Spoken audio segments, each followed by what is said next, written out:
ಮತ್ತು ಇಲ್ಲಿ ಮೂಡುಬಿದಿರೆ ತಾಲೂಕು ಕಾಕೋಡೆಯ ಕರಿಂಜ ಗ್ರಾಮದ ಹತ್ತಿರ ಇಲ್ಲೊಬ್ಬರು ಪ್ರಗತಿಪರ ಅಪ್ಪಟ ಸಾವಯವ ಕೃಷಿಕರು ರೋಕಿ ಮೋನಿಸ್ ಇವರು ಹೈನುಗಾರಿಕೆಯನ್ನು ಮಾಡಿದ್ದಾರೆ. ಬರೀ ತೋಟಕ್ಕೆ ಹಟ್ಟಿ ಗೊಬ್ಬರಗೋಸ್ಕರ ಇವರು ಮಾಡಿದ್ದಾರೆ.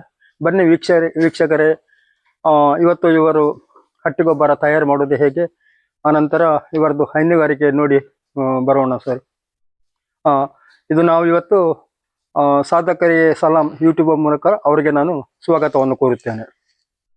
ನೋಡಿ ವೀಕ್ಷಕರೇ, ರೋಕಿ ಸುನಿಲ್ ಮೋನಿಸ್ ನಮ್ಮ ಜೊತೆ ಇದ್ದಾರೆ. ಅವರಿಗೆ ಈ ಕಾರ್ಯಕ್ರಮಕ್ಕೆ ಸ್ವಾಗತ ಸ್ವಾಗತ ನಿಮಗೆ. ನಿಮ್ಮ ಒಂದು ಹೈನುಗಾರಿಕೆ ಸ್ವಲ್ಪ ಮಾಹಿತಿ ನಮಗೆ ಕೊಡ್ತೀರಾ? ನೋಡಿ ವೀಕ್ಷಕರೇ, ಅವರ ಹೈನುಗಾರಿಕೆಯ ಒಂದು ಹಟ್ಟಿಯನ್ನು ನೀವೊಮ್ಮೆ ನೋಡಿ, ಒಂದು ವ್ಯವಸ್ಥಿತ ರೀತಿಯಲ್ಲಿ ಮಾಡಿದ್ದಾರೆ. ನೋಡಿ, ಒಂದೇ ಒಂದು ಹಾಲ್ ಸಾರ ಮಾಡಿ ಎದುರೆದುರು ದನಗಳನ್ನು ಕಟ್ಟಿ ನಡುವಲ್ಲಿ ಒಂದು ದಾರಿ ಮಾಡಿದ್ದಾರೆ. ನೋಡಿ, ನೋಡ್ಲಿಕ್ಕೆ ತುಂಬಾ ಚೆನ್ನಾಗಿ ಕಾಣ್ತದೆ. ಯಾಕಂದ್ರೆ ಸಣ್ಣ ಜಾಗದಲ್ಲಿ ಇಷ್ಟು ದನಗಳನ್ನು ಇವರು ಕಟ್ಟಿ ಇದನ್ನು ಸಾಕ್ತಾ ಇದ್ದಾರೆ. ಎಷ್ಟು ದನ ಇದೆ ಸರ್ ನಮ್ಮಲ್ಲಿ? ಈಗ 21 ದನ ಉಂಟು. 21 ಇದೆ. ಹೌದು, ಕರು ಎಲ್ಲ ಸೇರಿ. ದೊಡ್ಡದು 8 ಹಾಲು ಕೊಡುದು, ಮತ್ತೆ ಅದರ ಕರುಗಳು. ಇದೆಲ್ಲ ಇದು ಜರ್ಸಿಯಾ? ಇಲ್ಲ, ಒಂದು ಮಾತ್ರ ಕ್ರಾಸ್ ಜರ್ಸಿ, ಮತ್ತೊಂದು ಲೋಕಲ್. ಅದರದ್ದು ಎಲ್ಲ ಕರುಗಳು. ಇದು ನೀವು ಹಾಲು ಎಷ್ಟು ಹಾಕ್ತೀರಿ ದಿವಸಕ್ಕೆ? ಬೆಳಿಗ್ಗೆ ಈಗ ಸ್ವಲ್ಪ ಕಮ್ಮಿ ಆಗಿದೆ, 22 ಲೀಟರ್ ಬೆಳಿಗ್ಗೆ, ಸಂಜೆ ಒಂದು 16 ಲೀಟರ್. 16 ಲೀಟರ್ ಕೊಡ್ತೀರಲ್ಲ? ಹೌದು. ನೋಡಿ, ಸಣ್ಣ ಕರುಗಳು ಸಹ ಇವೆ ಇದರಲ್ಲಿ.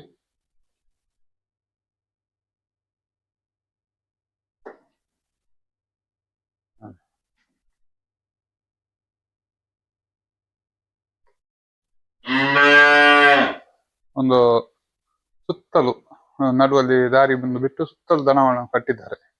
ಜಾಗವು ಸಹ ಸ್ವಲ್ಪ ಸಾಕಾಗ್ತದೆ ಅಲ್ವಾ? ಇದು ಇಂತ ಐಡಿಯಾ ನಿಮ್ಗೆ ಹೇಗೆ ಬಂತು? ನೋಡಿದ್ರೆ ಎಲ್ಲಿಯಾದ್ರೂ ನೀವು ಈ ತರ? ಇವರು ನಮ್ಮ ಲ್ಯಾನ್ಸಿಕ್ ರಸ್ತೆಯವರು ಒಂದು ಐಡಿಯಾ ಕೊಟ್ಟಿದ್ರು, ಕರ್ಕೊಂಡು ಹೋಗಿ. ಅವರು ಮತ್ತೆ ಈ ಟೈಪ್ ಮಾಡ ಅಂತ ಹೇಳಿದ್ರು. ಮತ್ತೆ ಅವರನ್ನು ಕರ್ಕೊಂಡು ಇದು ರೆಡಿ ಮಾಡಿದೆ ಎಲ್ಲ. ನೋಡಿ, ಇಲ್ಲಿ ಎಲ್ಲ ಮೇಲೆ ಹುಲ್ಲು ಹಾಕ್ಲಿಕ್ಕೆ ತರ್ಲಿಕ್ಕೆಲ್ಲ ನೀವು ಜಾಗ ಮಾಡಿದ್ದೀರಿ. ಹೌದು.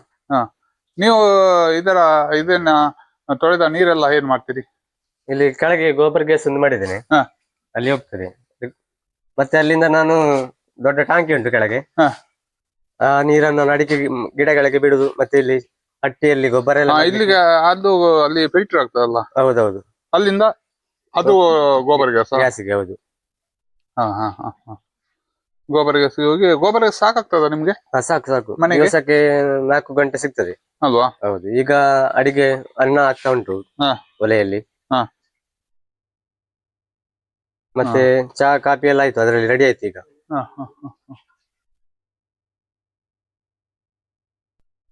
ನೋಡಿ ವೀಕ್ಷಕರೇ, ಇವರ ಒಂದು ಫ್ಯಾಮಿಲಿ. ಮೇಡಮ್, ನಿಮ್ಮ ಹೆಸರು? ತೆರೇಸಾ. ನಿನ್ನ ಹೆಸರು? ರಿಯೋನಾ. ನೀವು ಏನು ಕೆಲಸ ಮಾಡ್ತಿದ್ದೀರಿ? ಹೌದಾ? ಈಗ ನೀವು ಅಲ್ಲಿ ಹೊರಟದ್ದು? ಹೈನುಗಾರಿಕೆಯಲ್ಲಿ ಇವರ ಕೆಲಸಕ್ಕೆಲ್ಲ ನೀವು ಸೇರ್ತಿಲ್ಲ ಅಲ್ವಾ? ನೀನೆಷ್ಟೇ ಕ್ಲಾಸ್? ಹೈನುಗಾರಿಕೆ ಹೇಗೆ ಆಗ್ತದೆ? ನೀವು ಕೆಲಸ ಎಲ್ಲ ಮಾಡ್ತೀಯಾ? ಅದರಿಂದ ನಿಮ್ಮ ಒಂದು ಹೈನುಗಾರಿಕೆ ತುಂಬಾ ಚೆನ್ನಾಗಿದೆ, ಅದು ನೋಡ್ತಾ ಇದ್ದೇವೆ. ಆಗ್ಲಿ. Thank you madam. ಓಕೆ. ಜನಗಳಿಗೆ ಏನೆಲ್ಲ ಮೇವು ಕೊಡ್ತೀರಿ ನೀವು? ಬೆಳಿಗ್ಗೆ 6 ಗಂಟೆಗೆ ಜೋಳ ಮತ್ತೆ ಜೋಳದ ಹುಲ್ಲು ಮತ್ತೆ ಹಿಂಡಿ, ಆಮೇಲೆ ನೀರು. ಮಧ್ಯಾಹ್ನ 12 ಗಂಟೆಗೆ ಈ ಹುಲ್ಲು ಹಾಕುದು, ಹಸಿ ಹುಲ್ಲು. ಮತ್ತೆ ಸಂಜೆ ಮತ್ತೆ 3 ಗಂಟೆಗೆ ಜೋಳದ ಹಿಂಡಿ ಮತ್ತು ಜೋಳದ ಹುಲ್ಲು. ಮತ್ತೆ ರಾತ್ರಿ 7 ಗಂಟೆಗೆ ಹಾಳೆ ಹುಡಿ ಉಂಟು. ಅದೆಲ್ಲುಂಟು? ಹಾಳೆ ಹುಡಿ ಮಾಡಿದ್ದ ಮಿಷಿನ್ ಅಲ್ಲಿಯಾ? ಮಿಷಿನ್ ಅಲ್ಲಿ. ಇಲ್ಲಿ ತಂದು ಕೊಡ್ತಾರೆ. ಹೌದಾ? ಇಷ್ಟು ಹುಡಿ ಮಾಡಿ ಕೊಡ್ತಾರಲ್ಲ? ಇಲ್ಲ, ಅವರೇ ತಂದು ಕೊಡ್ತಾರೆ ಮನೆಗೆ. ಇದು ಆ ಪ್ಲೇಟ್ ಮಾಡುವವರ ವೇಸ್ಟೇಜ್ ಪ್ಲೇಟ್ ಮಾಡಿ ಅದ್ರ ವೇಸ್ಟೇಜ್ ಇಲ್ಲಿ ತಂದು ಕೊಡ್ತಾರೆ. ನೋಡಿ ಹಾಳೆ ಅದು ರಾತ್ರಿ ಒಂದು 7 ಗಂಟೆಗೆ ಹಾಕುದು ತಿನ್ಲಿಕ್ಕೆ. ಇದು ಒಳ್ಳೇದಾಗ್ತದ.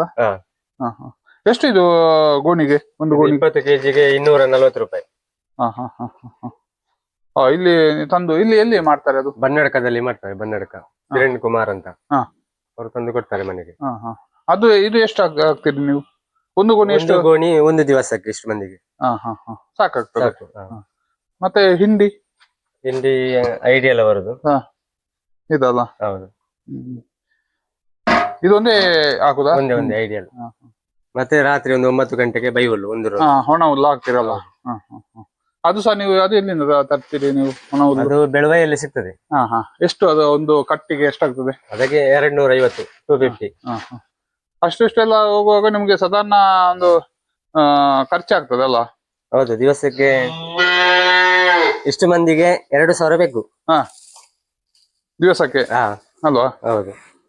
ಈ ಹಾಳೆ ಹುಡಿ ಆದದ್ದು ಚೆನ್ನಾಗಿ ತಿಂತವೆಲ್ಲ? ಹೌದು, ಏನ್ ಮಿಸ್ಟೇಕ್ ಇಲ್ಲ ಇದರಲ್ಲಿ? ಏನ್ ಮಿಸ್ಟೇಕ್ ಇಲ್ಲ.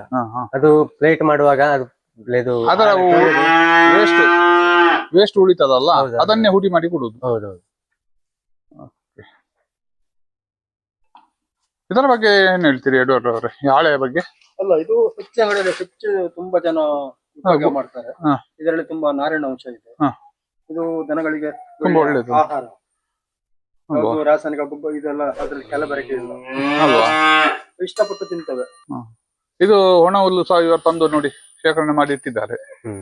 ಇವರದು ನೀವು ಗೊಬ್ಬರ ಇದರದ್ದು ಮಾಡಿ ಮಾರಾಟ ಮಾಡ್ತೀರಿ ಅಂತ ಹೇಳ್ತೀರಿ, ಅಟ್ಟಿ ಗೊಬ್ಬರ ಮಾಡಿ ಮಾರಾಟ ಮಾಡ್ತೀರಿ ಅಂತ. ಅದು ಯಾವ ರೀತಿಯಲ್ಲಿ ಮಾಡ್ತೀರಿ ಅಂತ ತೋರಿಸ್ತೀರಾ?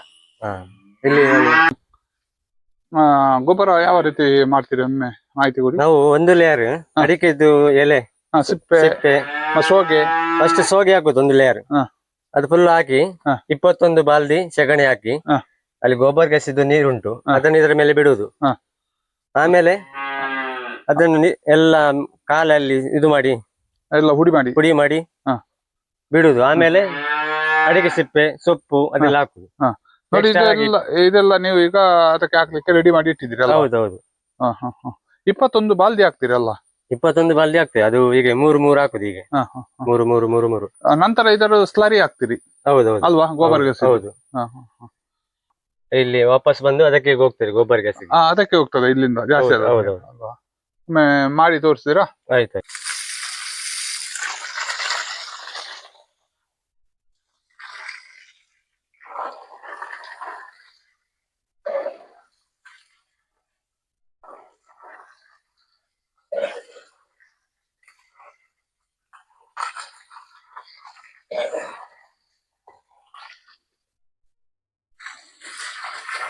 ಇದು ಸ್ಲರಿ ನೀರು ಇಲ್ಲಿಗೆ ಬಂದು ನೀವು ಗೊಬ್ಬರ ಮಾಡ್ತೀರಲ್ಲ? ಹೌದೌದು. ಇದು ಬಾರಿ ಒಳ್ಳೇದು ಮಾತ್ರ, ಯಾಕೆಂದ್ರೆ ಇದರಲ್ಲಿ ಪೊಟ್ಯಾಶ್ ಇದು ಎಲ್ಲ ಇರ್ತದೆ. ಸರಿ, ಗೋವಿನ ಮೂತ್ರ ಎಲ್ಲ. ಹೌದೌದು. ನೋಡಿ ಈ ತರ ಎಲ್ಲ ಇವರು ಗೊಬ್ಬರ ಮಾಡಿ ಮಾರಾಟ ಮಾಡ್ತಾರೆ.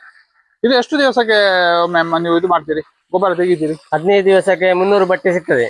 300 ಬಟ್ಟೆ ಅಲ್ಲ? ಹೌದು. ಹೇಗುಂಟು ಬುಟ್ಟಿಗೆ ಗೊಬ್ಬರಕ್ಕೆ? ಬುಟ್ಟಿಗೆ 60 ರೂಪಾಯಿ.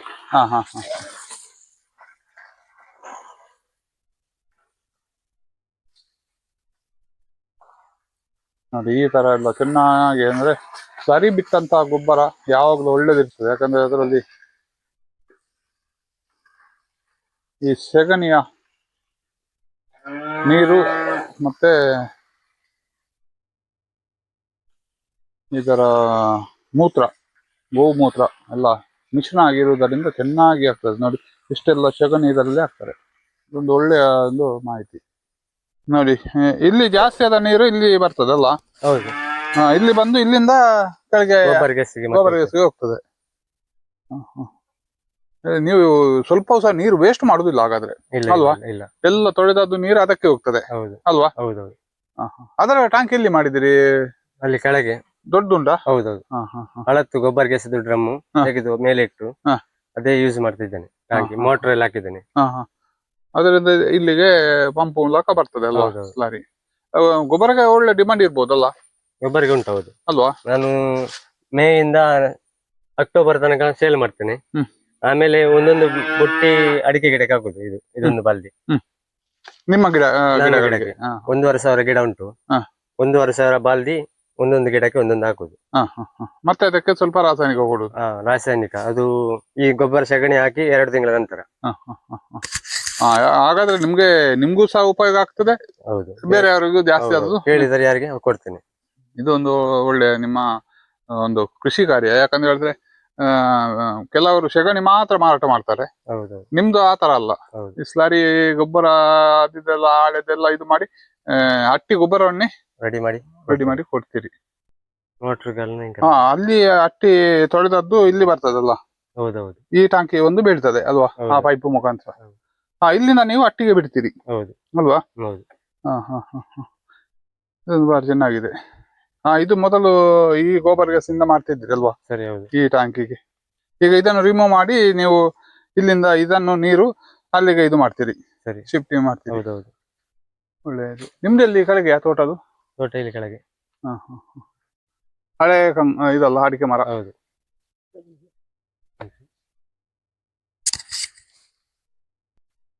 ಹಟ್ಟಿ ತೊಳಿಲಿಕ್ಕೆ ನೋಡಿ ಈ ಮೋಟ್ರನ್ನು ಫಿಕ್ಸ್ ಮಾಡಿದ್ದಾರೆ. ಇದರಲ್ಲಿ ಪ್ರೆಷರ್ ಆಗಿ ನೀರು ಹೋದ್ರೆ ದನಗಳಿಗೆ ಒಂದು ತೊಳೆಯುವ ಕೆಲಸ ಬೇಗ ಆಗ್ತದೆ.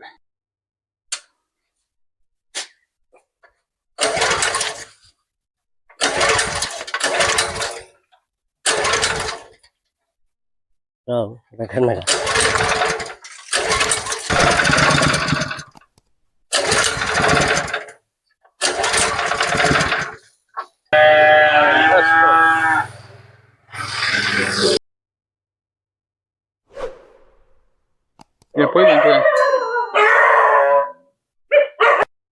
ನೋಡಿ ವೀಕ್ಷಕರೇ, ನಾವು ರಾಕಿ ಸುನಿಲ್ ಇಷ್ಟವರೆಗೆ ರಾಕೇಶ್ ರವರು ತಮ್ಮ ಹೈನುಗಾರಿಕೆಯ ಬಗ್ಗೆ ಸ್ವಲ್ಪ ಮಾಹಿತಿಯನ್ನು ನೀಡಿದ್ರು. ಒಂದು ಅಚ್ಚುಕಟ್ಟಾದ ಒಂದು ಗೊಬ್ಬರ ತಯಾರಿಕೆ, ಹೈನುಗಾರಿಕೆಯ ಜೊತೆಯಲ್ಲಿ ಸಾವಯವ ಒಂದು ಕೆಲಸವನ್ನು ಮಾಡ್ತಾ ಇದ್ದಾರೆ. ಅವರಿಗೆ ನಮ್ಮ ಎಲ್ಲರ ವೀಕ್ಷಕರ ಪರವಾಗಿ, ನನ್ನ ಪರವಾಗಿ ನಿಮಗೆ ಧನ್ಯವಾದ ಹೇಳ್ತೇನೆ. Thank you sir. Thank you.